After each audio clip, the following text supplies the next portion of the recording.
Okay, so when we defined f, the Fourier transform, going from L1 intersection L2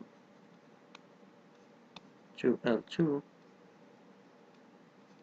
we could consider to have a sequence of functions hj in this set, and hj will converge to an f in L2 norm, okay, and we can define it hj to be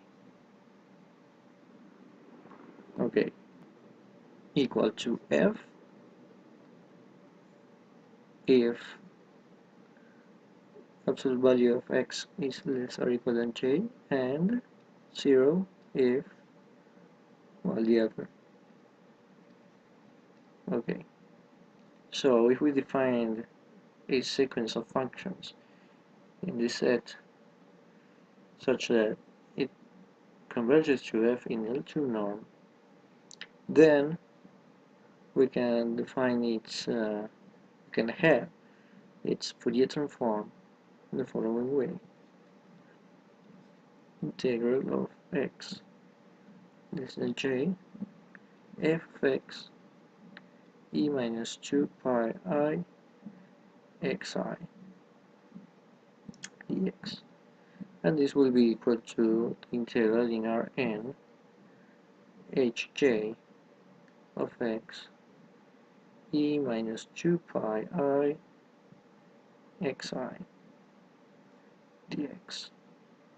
Okay, and this will be because hj will be f of x are the same thing when we are in absolute value of x less than j. In this way, we will obtain then the hj transform of psi will converge to f transform of psi in L2. So, what we are having here is that we took a sequence of functions that was in this space, and that we know that converges to L2, and then we take its transform that also converges to a transform of in L2. So we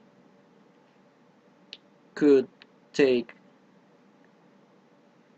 elements of this space and now have them used in this space in L2. Okay, so this is a good way to make extensions from different sets, in this case L1 and L2. Okay, so the following theorem will use what we just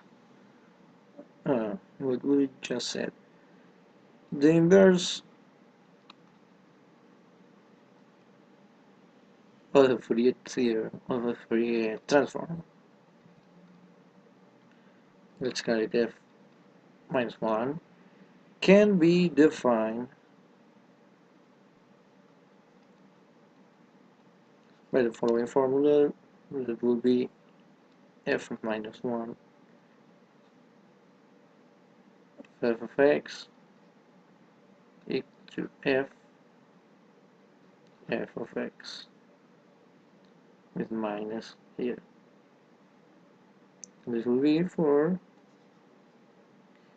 any f in L2 Rn. Okay, so let's demonstrate this. First of all, let's consider that f minus 1 of f as a limit in the L2 norm of a sequence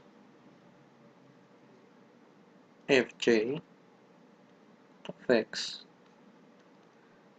to the integral of psi less than j f of psi e 2 pi I psi x d psi, just in the same way as we did before. Okay, so we will consider the case where f is in L1 Rn intersection 2, and then we will take the limit to go again to L2.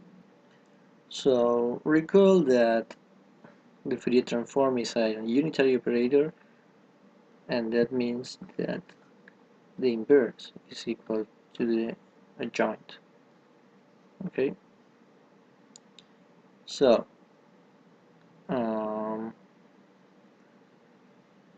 we can consider that f1 of f,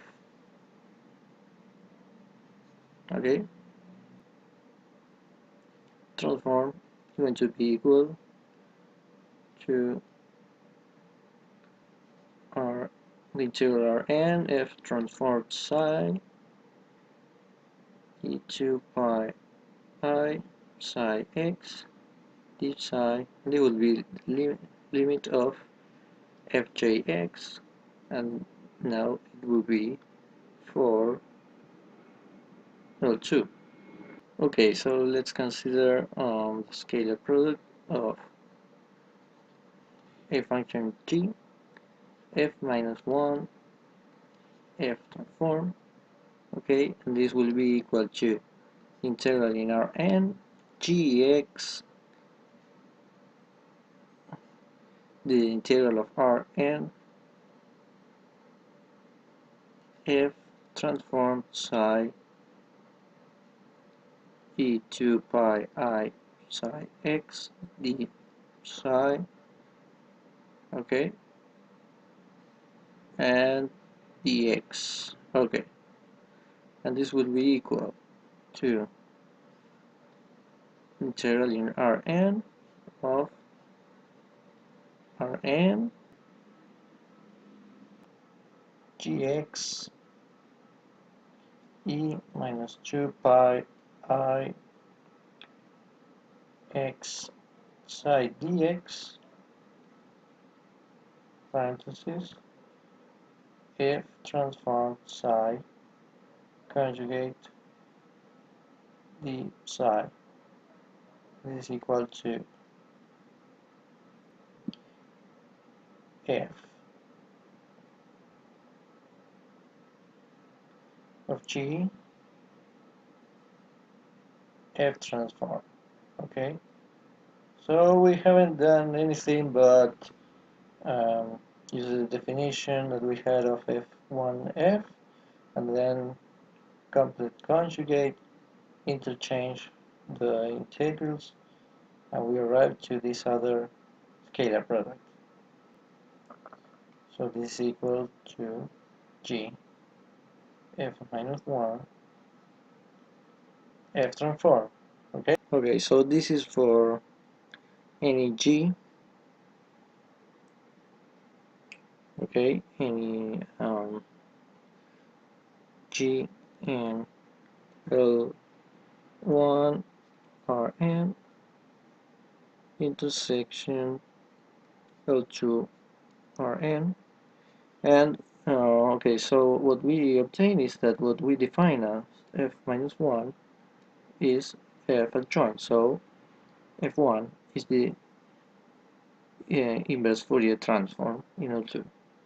Actually is in this set, but with in the same argument, but using the definition passing to the limit as we did before, we obtain the result for L2 and generalize the result.